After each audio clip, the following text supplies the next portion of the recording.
So in this question we have given a cart, we have to find the mass of that cart. So the free body diagram for that cart, let's say this is the cart.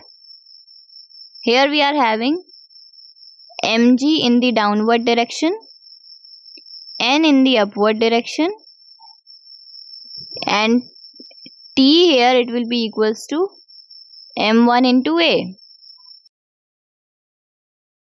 It will be also m1 into g.